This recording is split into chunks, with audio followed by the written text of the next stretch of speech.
Қарапайым ас содасының сіздің денсаулығыңызға қаншалықты пайдасы бар екенін сіз білесіз бе? Тіпті онкологиялық ауруларды профилактикадан өткізіп, оны емдеу үшін де қолданылатыны туралы білгіңіз келсе, видеоны соңына дейін көріңіз. Сондай-ақ бұл каналда сіздің денсаулығыңызға пайдалы барлық ақпараттар бар, сондықтан бірден тіркеліп алыңыз. Күнделікті тұрмысымызда қолданылатын ас содасының тағамдық пайдасынан бөлек оның емдік қасиеті бар екенін біле бермейміз. Ас содасының әуелгі үлкен пайдаларының бірі ол иммунитетімізді едәуір көтеріп, вирустар мен бактериялардың көбеюіне тосқауыл қояды, әрі өз клеткаларымыздың ракқа қарсы тұрып, оны алдын алудан қорғайды. Өз кезегінде ас содасының қалай қайтып және қаншалықты пайдалануды білмесеңіз, ағзаңызды ауыр кеселге ұшыратып алуыңыз әбден мүмкін. Ас содасының ішкі кейбір ауруларға мынадай пайдасы бар. Онкологиялық ауруларды профилактикадан өткізіп, оны емдеу үшін, және де асқазан ішек ауруларында, сондай-ақ асқазан, бүйрек және бауырда пайда болған тасты ерітуге, бір сөзбен айтқанда бүкіл ағзаны шаюға, буын ауруларының кейбір тұстарына, сыртқы ауруларға қарсы да емі бар.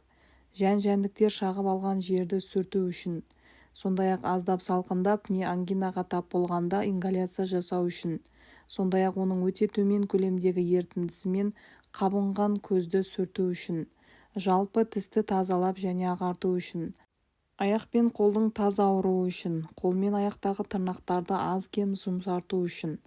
Ас содасын пайдаланудың мынадай тәртіптері бар. Таңсәріде аш қарынға ішу, 1 стакан суға. Күні бойы тамақ алдында 30 минут бұрын немесе тамақтан 1 сағат кейін ішу.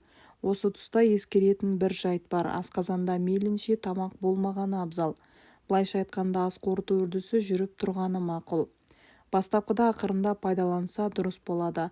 Яғни оны пышақтың ұшында тұрар-тұрмас көлемде ғана қолдану тиімді. Өйткені соданы бұрын-соңды пайдаланбағаны анық қой. Тіпті оны біртіндеп пайдалану керек, яғни аптасына не айына небары 1 рет дегендей. Мұнда өз ағзаңызға құлақ тұрыңыз. Егер ол оны қаламаса, мүлде мәжбүрлемеңіз. Қолданыстағы ас содасы ауырғанда дәрі, керек болса косметикалық құрал да бола алады. Айта берсек, оның кәдеге асар кезі өте көп. Енді оның қасиеттеріне тоқталайық. Жүрек тарсылдап қатты соққан кезде де жарты шай қасық соданы тілдің астына салып қою керек. Екіншіден, ауыр жарақаттанғанда, тамақтан уланғанда, немесе көп мөлшерде қан жоғалтқан жағдайда жарты шай қасық ас содасы мен 1 шай қасық тұзды 1 литр қайнаған суға ерітіп, әр 5 минут сайын 1 ас қасығын ішіп отыру керек. Ас содасының қан қысымын түсіруге де септігі зор. Ол денедегі артық ылғалды шығарып, қан қысымының төмендеуіне әкеледі. 4-шіден, жөтеліп жүрген адам жатар алдында 1 стакан қайнаған сүтке 1 шай қасық ас содасын салып ішу керек. 5-шіден, баспа кезінде 1 стакан жылы суға 2 шай қасық ас содасын салып, күніне 5-6 рет тамағын шайса, тамақтың қызарғанын басады. 6-шыдан, тұмауратып ауырғанда адамның мұрнынан су ағатыны белгілі. Сондайда күніне 3-4 рет сода ерітіндісін тамызу керек. 7-шіден, көз бұлшықтанған кезде ас содасын суға салып, мақтамен сүртсе, көз тазарады.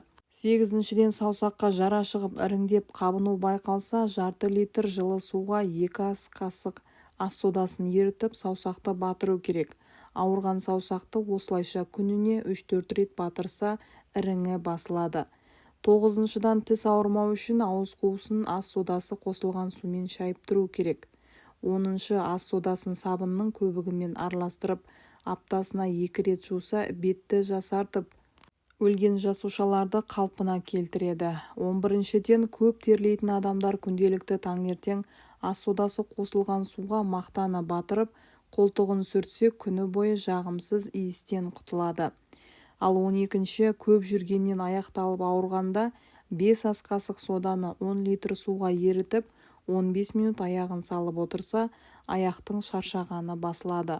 Сүтті ұнатпайтын адамдар болса, оларға жөтел кезінде сода ерітіндісінен жасалған ингаляция, яғни тамақты булау көмектеседі. Ол үшін 1 литр қайнаған суға 1 ас қасық сода жеткілікті. Тамағыңыздың ауруын сода ерітіндісі ерекше көмектеседі. Оның 2 шай қасығын алып, 1 стакан жылы сумен араластырыңыз. Күніне 5-6 рет шайып тұруыңыз керек.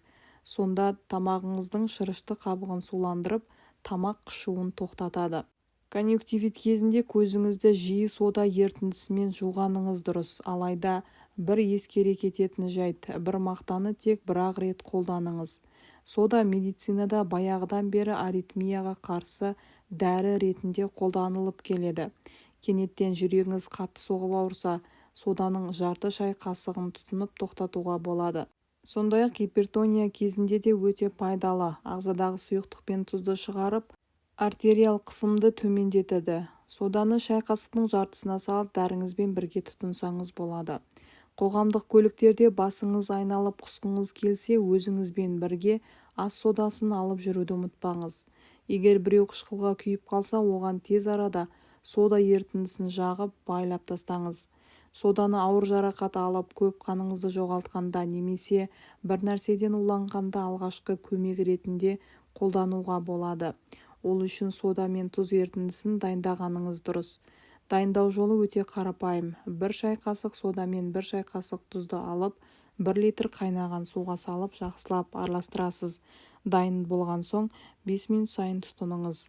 Аузыңызды содамен шаю арқылы тіс ауруларынан аман қаласыз. Ыстық сода ерітіндісін дайындап қойып, күніне 5-6 рет аузыңызды шаюды күнделікті әдетке айналдырыңыз. Сонда сізге тіс дәрігеріне қаралудың да қажеті болмайды. Сонымен қатар сода тамаша косметикалық зат. Оны сабын ұнтағымен араластырып, аптасына 2 рет бетіңізді сүртіп тұрыңыз. Ол сіздің бетіңізді безеулерден құтқарады. Сода тіс пастасының да орнын ауыстыра алады. Оны мақтаға малып алып, тісіңіздегі тат кеткенше ысқылаңыз. Көп ұзамай нәтижесіне көзіңіз жететін болады. Сода ерітіндісі құрт-құмырсқа, шыбын-шіркей шаққан жерлерді де тез кетіреді.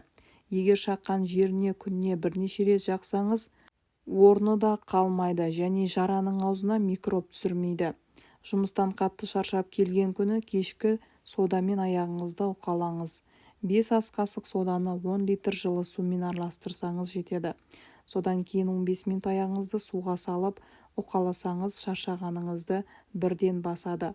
Расында да содасының әуелгі үлкен пайдаларының бірі ол иммунитетімізді едәуір көтеріп, вирустар мен бактериялардың көбеюіне тосқауыл қояды. Әрі клеткаларымыздың ракқа қарсы тұрып, оның алдын алудан қорғайды. Өз кезегінде ас содасының қалай қайтып және қаншалықты пайдалануды білмесеңіз, ағзаңызды ауыр кеселге ұшыратып алуыңыз мүмкін.